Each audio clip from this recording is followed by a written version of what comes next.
In 1680, an Indian named Pope led in a Pueblo revolt, the result of which was that only a few Spaniards escaped with their lives.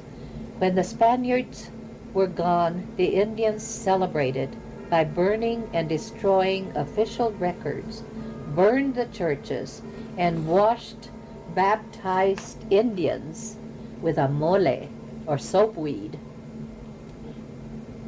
Actually, it's a root of the soapweed, to cleanse them off of the stain, and annulled all Christian marriages.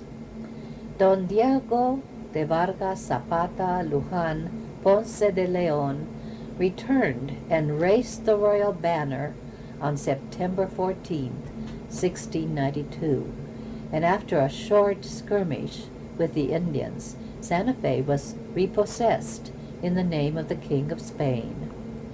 From its earliest days, the kingdom of Nuevo Mexico was torn by internal conflict.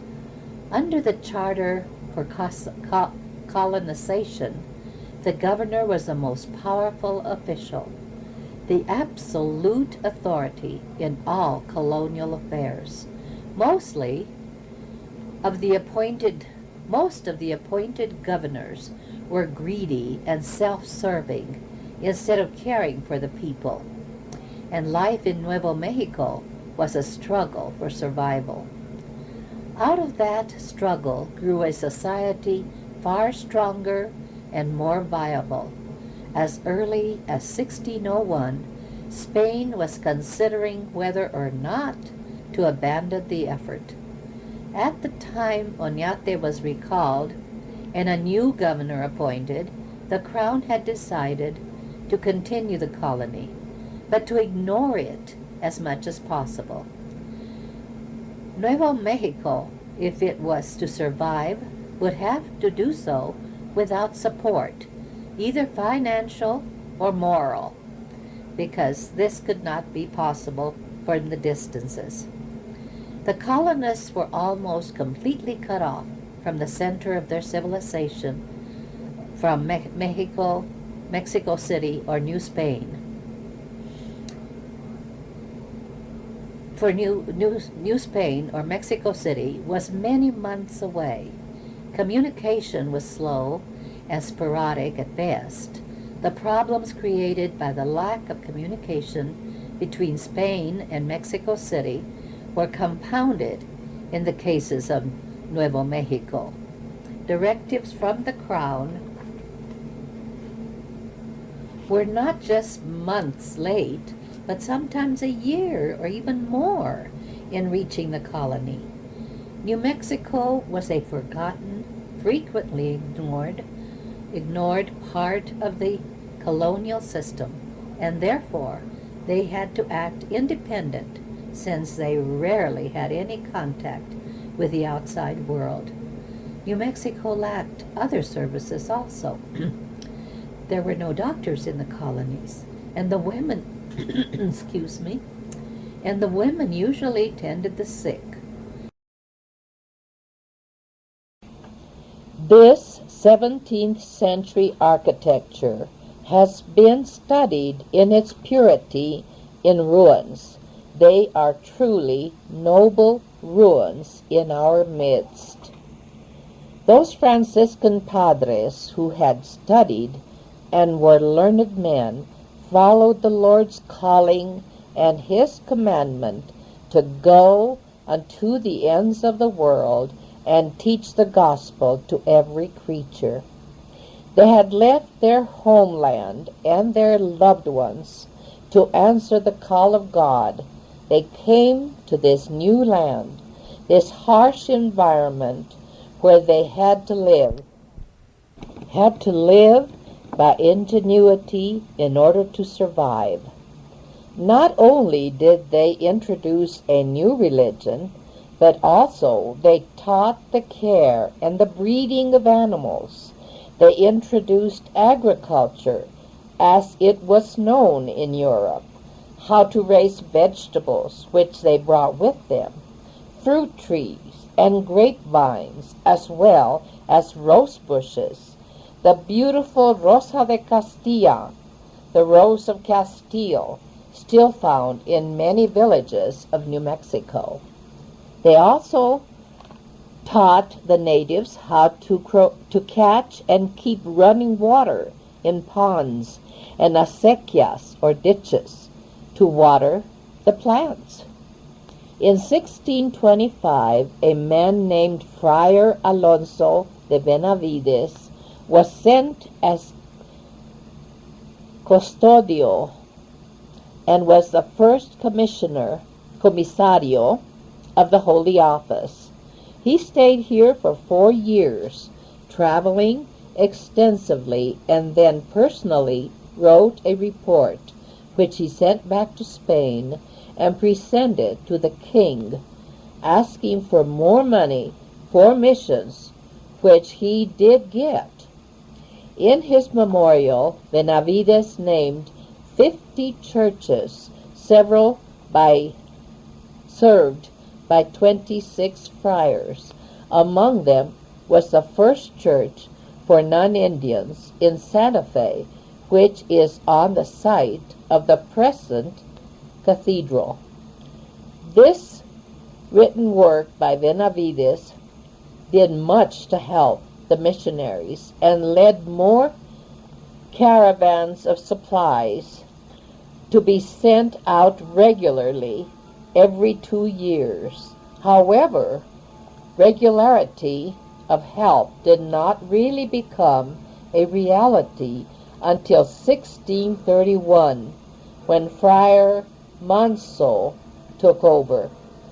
The cargo lists indicated such items as sacramental wine, candle wax, altar cloths and rugs, choir robes of Chinese damask, paintings of holy figures, silver chalices, copper and brass vessels for holy water, hats for the padres, woolen stockings, sackcloth, linens, blankets, sheets and medicine, soap, pins and syringes, lancets and scissors, spices, grinding stones, honey in jugs, raisins, pepper, nuts, cinnamon, and saffron. Benavides also reported that New Mexico was very large and both too cold and too hot to report, and his report read, alta latitude of, a latitude of 40 degrees, north winds always predominate, and snow stays on the ground almost all year. Rivers freeze, and wagons cannot cross. Friars keep fire in braziers to keep the sacramental wine from freezing. In summer, the candles and salt pork melt, but there are many souls to save, and the missionaries had found hordes clamoring for baptism. This owing to a marvelous miracle, missionaries were hearing from the natives of a Franciscan nun, Maria de Jesus de la Concepcion, who had been appearing to the Indians in New Mexico, although Sister Maria had never been in the New World. Her knowledge of New Mexico's Indians seemed great. Several padres told Benavides that the Juano Indians had come in for 4 summers begging for baptism and saying that a lady in blue had been visiting them. When they were shown a portrait of the Spanish nun, they recognized it immediately and said that she was a She was young, not old, like the picture. Missionaries sent to the Huano country met a procession of people carrying a flower-bedecked cross they said the nun had directed them to make. When Benavides returned to Spain, he sought out the nun in her convent. She confirmed all the stories, adding that she often appeared to Indians 3 or 4 times in 24 hours. She said she'd flown 15 or 20,000 miles on her errands of conversion. Benavides wrote, "She has a beautiful face, very white, although rosy with large black eyes.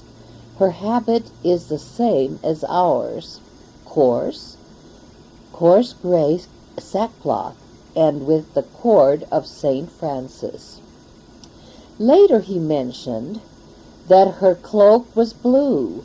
The Indians had always described her as garbed in blue, and when he wrote to his Padre friends in New Mexico, the friar told them that he had obtained the very habit in which she made her flights, and that the veil radiates such a fragrance that it is a comfort to the spirit. Benavides reported to the king, Benavides' report to the king includes miracles and good tidings, indicating that the friars had helped and taught so well that the Indians were living in houses built of stone. They were wearing clothes and shoes. He reported also that each of the pueblos had their own accomplishments. The arts at Picuris. Taos had a very fine, excellent voice choir. Friar Cristobal de Quirios at San Felipe taught and trained not only about the Holy Faith, but also reading and writing, as well as singing and the playing of different instruments. At Pecos, the natives were baptized and taught carpentry. The report elaborated on many conditions, for at Jemez he found indomitable and belligerent idolaters. However, they were gay of nature, dancing and playing games. They had burned out the padres and then hid in the mountains. In spite of everything, Friar Martin Arudi was able to begin to sow and grow and gather crops, to attend school and learn some crafts. In 1612, Friar Isidro Ordóñez arrived as comisario and at once began to cross ideas with Governor Peralta. The governor had started building the new capital, La Villa Real de San Francisco de Santa Fe. He had built La Casa Real, which we know as the Palace of the Governors, facing the plaza where the whipping post stood. A separate chapel had been built across the river where the Texclala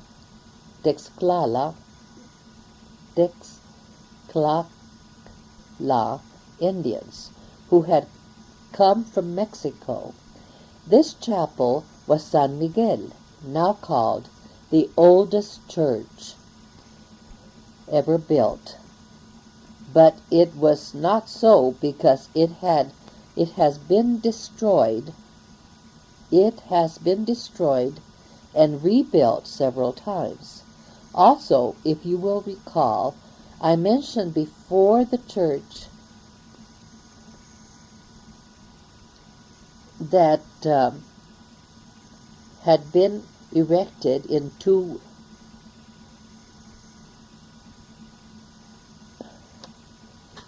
weeks at the first capital in San Juan del Unque. Though destroyed, it was the first mentioned in my research.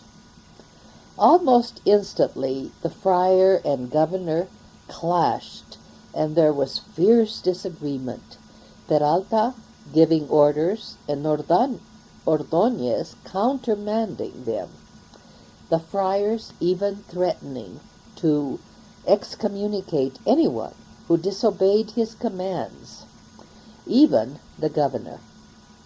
Eventually, Governor Peralta had enough and set off to New Spain, or Mexico City, to plead his case, but Ordóñez followed and captured the governor and jailed him at Santo Domingo Pueblo, which was the Franciscan center and ecclesiastical capital in the Nueva Tierra. Ordóñez had declared himself as agent of the Holy Office and demanded obedience even from the governor. Dr. Scholes, in his book Church and State in New Mexico, gives a picture of 17th century men and women. He tells that Ordóñez demanded escort for a trip to New Spain to report the governor in person. The governor offered to go in his place, which made the friar very angry, and he had the governor's chair removed from his place of honor near the altar and set it outside the church. Peralta sat outside among the Indians. He heard Fray Ordóñez proclaim, "Let no one person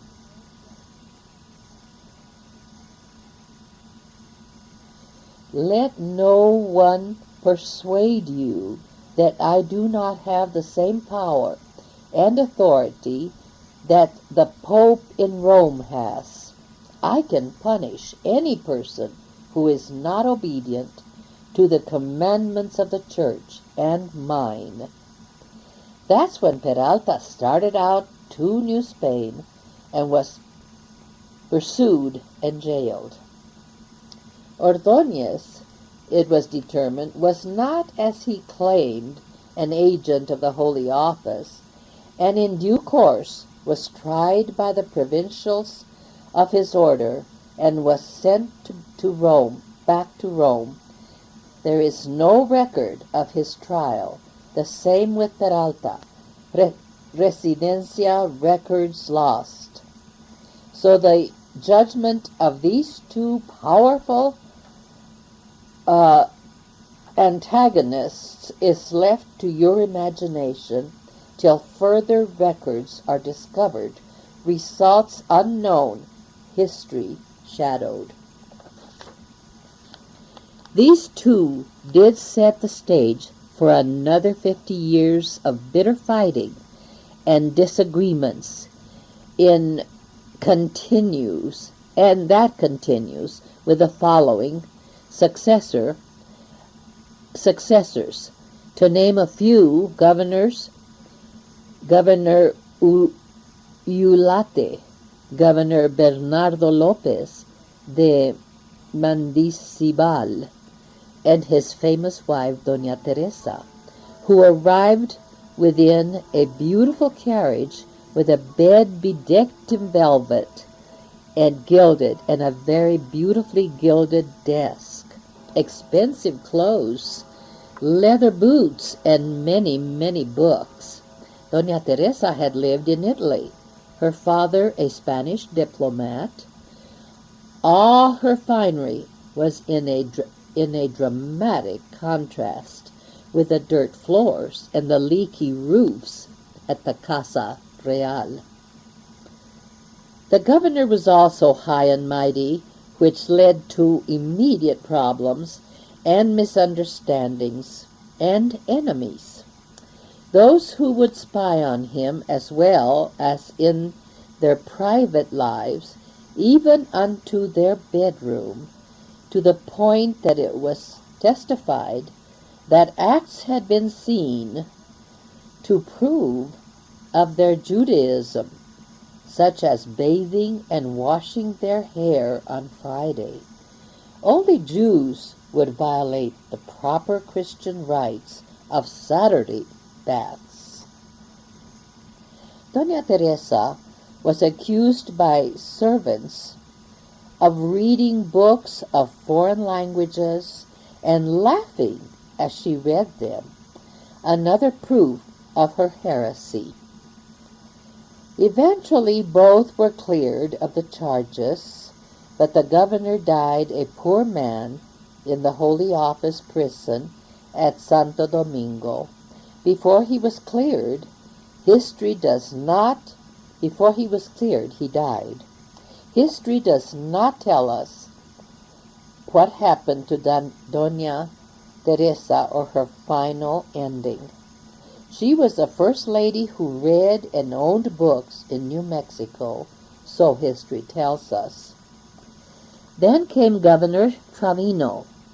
In the midst of Indian problems in 1675, he decided to suppress all superstitious practices. Because of this, many people suffered and died, especially medicine men or shamans. One that escaped the hanging was an Indian named Pope. He was a powerful shaman from San Juan. He had moved to Taos, where he was revered for his supernatural healing powers. Likewise, he'd proved himself a great leader, foreseeing and ruthless, having gained many followers who had become disillusioned with the Spaniards and their religion. Pope called a meeting in a Taos Kiva with some of the Pueblo leaders to make plans. Messengers were sent to each of all the pueblos. Very few had known of this secret meeting or what was going on. History tells us that it was New Mexico's best kept secret until the making of the atomic bomb in New Mexico. The leaders of each pueblo received a knotted cord, one knot to be untied each day. When all the knots were undone, it would be time to kill every Spaniard, every friar, every woman, and all children. No one was to be spared. The date was set for August 11th, 1680. On August the 9th, several Indians reported to Governor Ortamin and the governor of the Tanos Pueblos corroborated the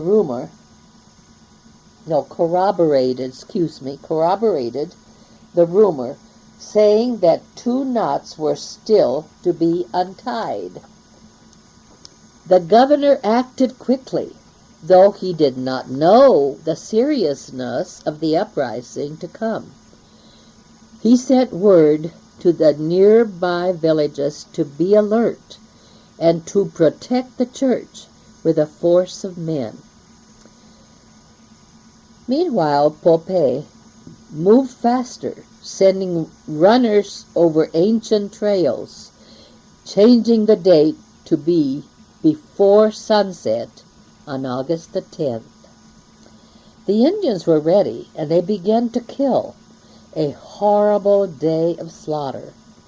Priests were killed at the altars. Women and children massacred. Men cut down with their own weapons.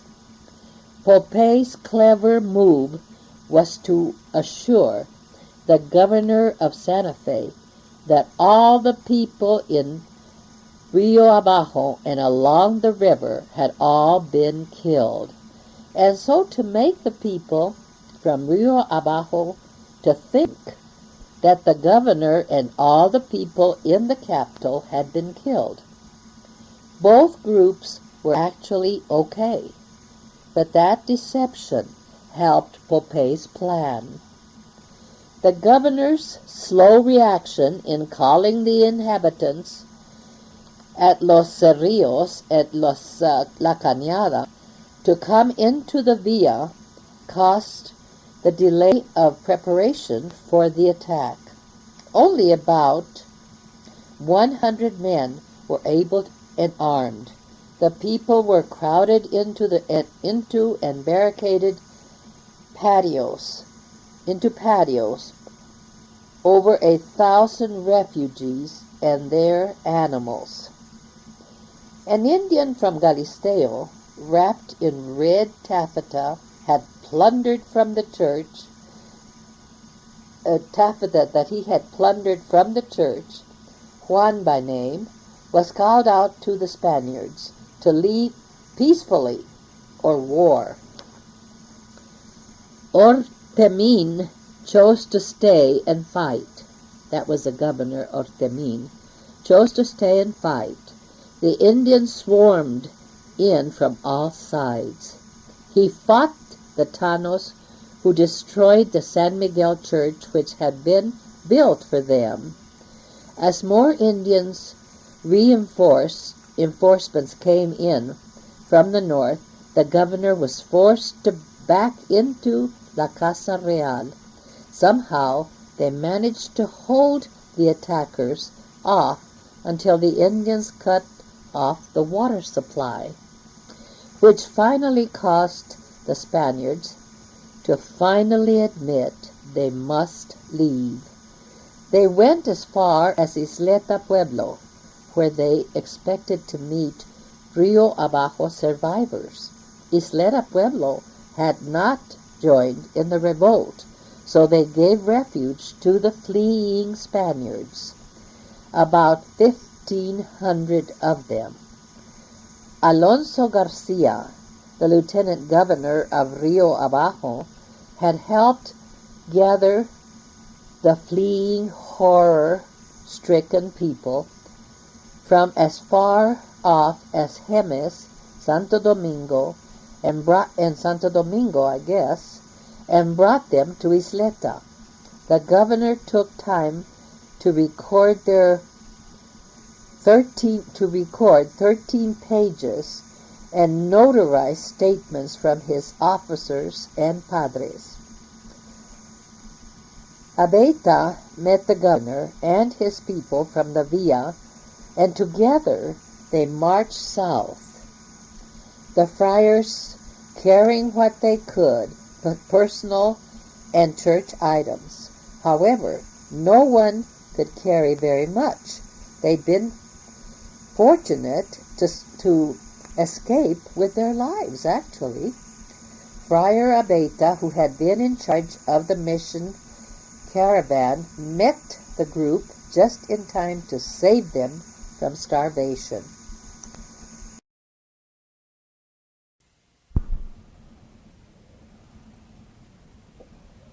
The revolt and retreat was the abandonment of Spain's northernmost colony, the worst setback that the powerful empire had ever known, the Spanish Empire.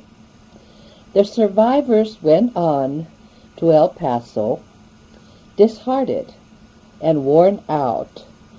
They settled there, and when the reconquest that was headed by Ortermin was being organized to return north again. Only 6 former colonists volunteered. Others, very young, and raw recruits from scattered villages, responded. That was the only ones, the younger generation, was going to take over. The governor was determined to return and to take back La Nueva Tierra. On November the 5th of 1681, he set out for the north with 130 soldiers. The effort was a failure. Juan Domingo de Mendoza was sent ahead to learn if the Indians were ready to surrender. Many Indians responded to the offer of amnesty, and the friars that had joined this army were ready to hear their confessions and give them absolution. However, it was a big ruse, for the Indian leader from Picaries was setting a trap for the Spaniards at Cochiche, to the extent of baiting. They were baiting the soldiers with pretty maidens.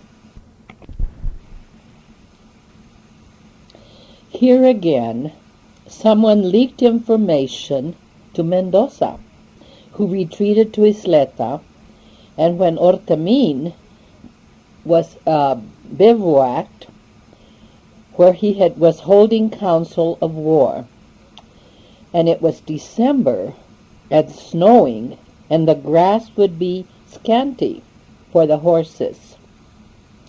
The soldiers were afoot, and of course they would be at the mercy of the Indians. So the decision was made to get out while they could. The friars were concerned for the faithful here in Isleta, so they took 385 people back with them to El Paso. La Tierra Nueva was totally Indian land again. The pueblos began cleaning their homes of every reminder of their oppressors. They had deserted the villages, and they had joined the Apaches, and they were hiding in the mountains. They had burned all the churches, and they demolished everything, desecrating in a most violent manner every bit that was Spanish. The plazas were piled with crosses, statues and crosses and crucifixes. There were paintings.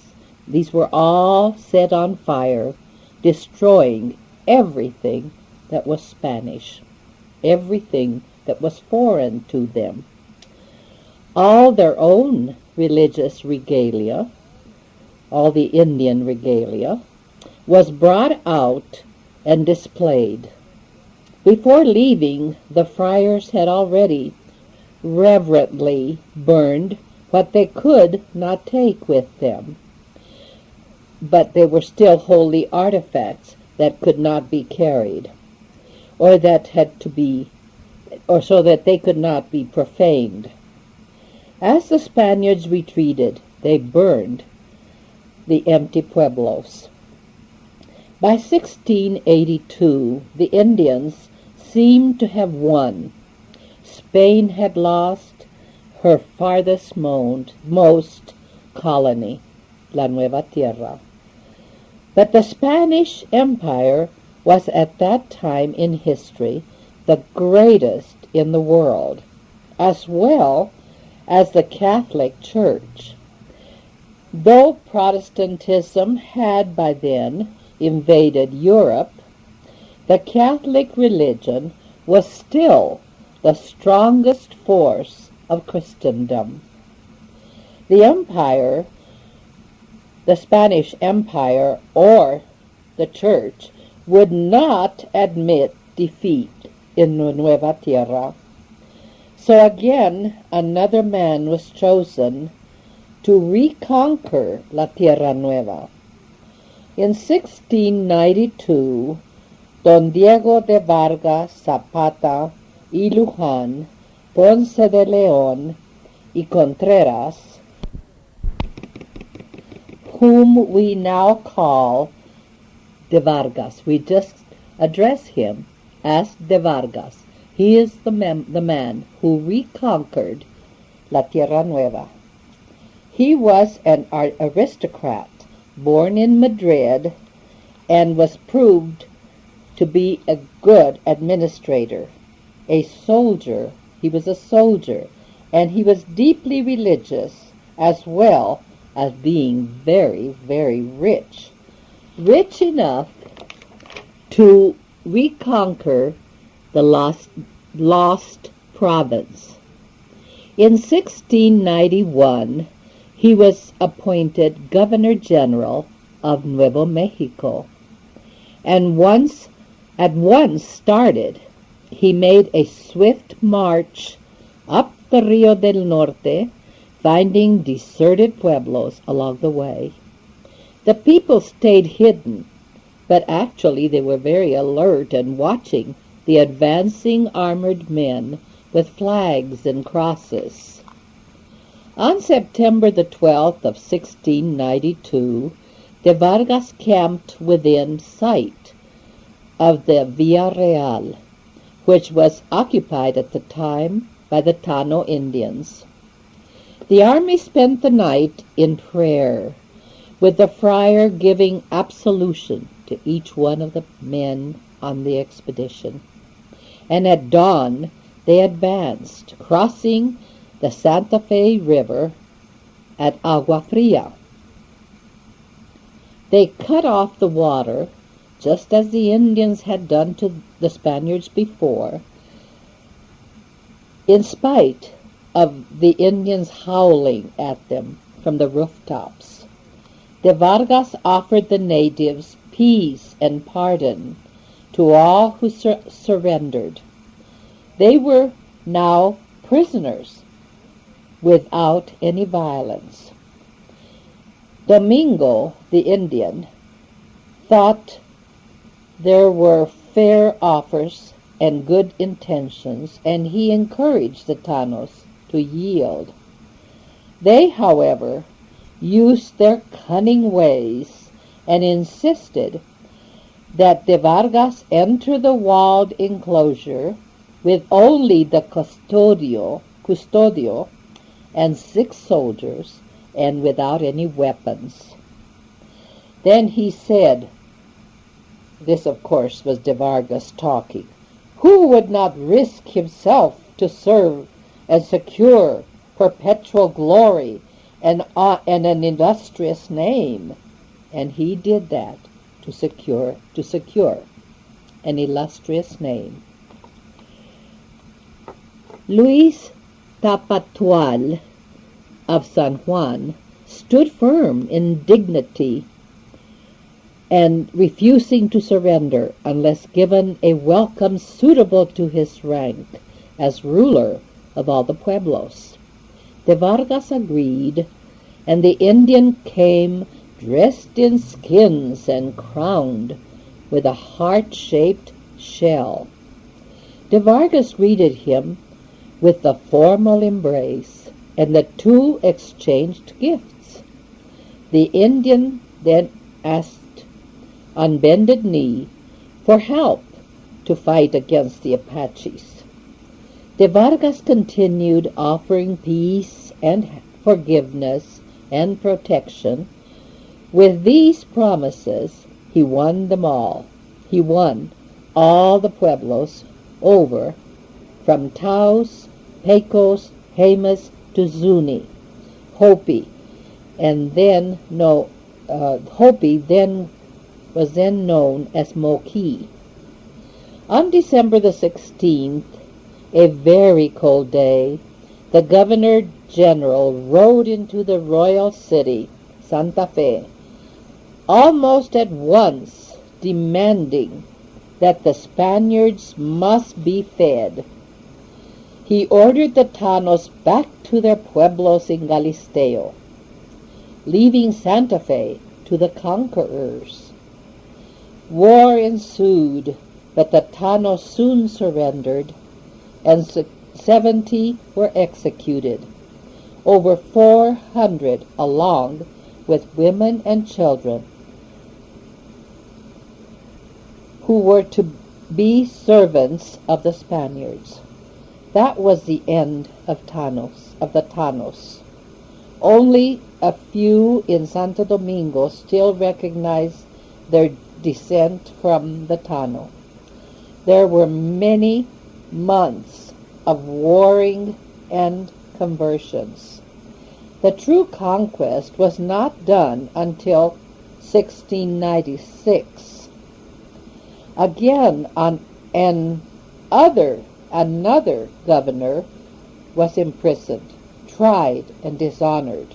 De Vargas was cleared, and he served another term as governor general, and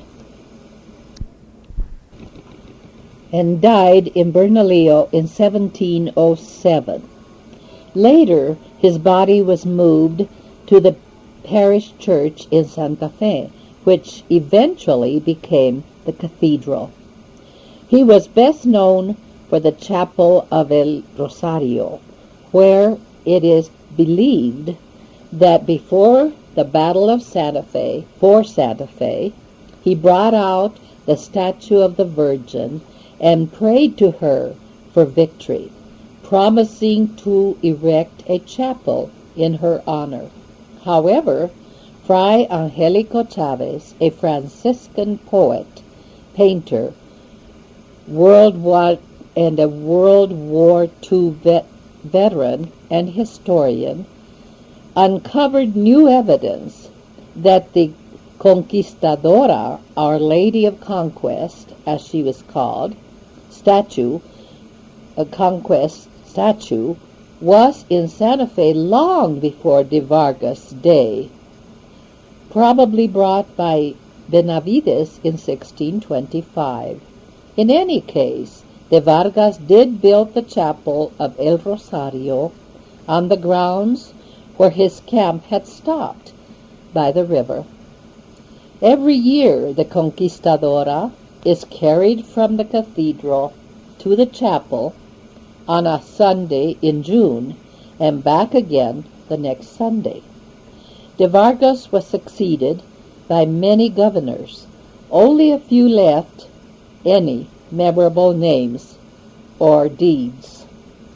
Governor Cuervo in 1706 ordered settlers to move south from Bernalillo to a fort on the Rio del Norte, a shady area he named after El Duque de Albuquerque. Note the spelling, since later an R was dropped, Albuquerque. An R was dropped from the name, and it's now spelled Albuquerque, Albuquerque, but at one time it was spelled Albuquerque. In 1716, Governor Marquez de Penuelo decreed that a fiesta be held in honor of de Vargas and his reconquest, along with his reconquistadores. That was over 300 years ago, and it is still being held annually. There was a great deal of history set down between the Pueblos and the Spaniards, with the Spaniards not being able to conquer the Apaches. A Jesuit by the name of Eusebio Francisco Kino, an Austrian, did convert the Pimas and Papagos as he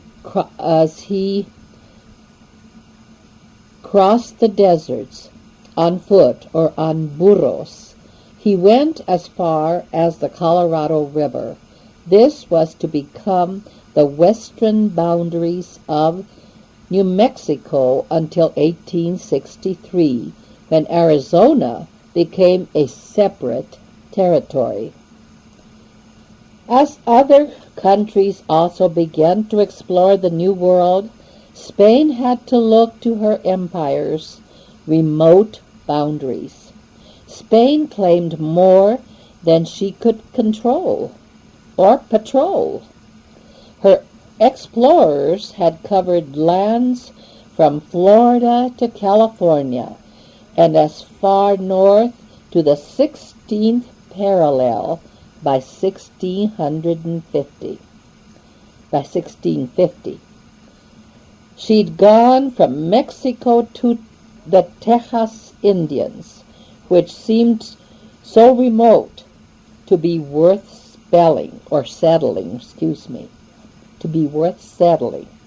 In 1776, as part of a reorganization of Spain's colonial administration, the vast spaces that would become New Mexico, Texas, Arizona, and the northern states of Mexico were united as las provincias internales.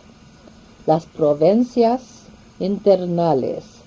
But still, Spain was not able to conquer or to govern, was not able to govern easily.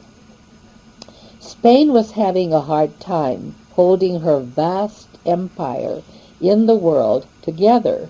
These hard times would influence and determine New Mexico's fate and its history. We have just taken a very short trip back in time from 1492 to 1776, actually a bird's eye view of our state's background. We didn't go into detailed history, only tried to let you delve into what occurred to La Tierra Nueva and its people before our ancestor entered into La Provincia in 1775. All that I've chronicled here has been taken from New Mexico, A Pageant of Three Peoples by Irma Ferguson. Also from New Mexico, American Guide Series by the University of New Mexico. The Conquistadores by Jean Descala. And I wish to thank these authors for the diligent research and the information that has been provided for me to pass on to you. And I hope that this has given you a picture of our beloved land of enchantment as we know it today. I thank you very much. This is Melita Larrañaga Ortega. Thank you.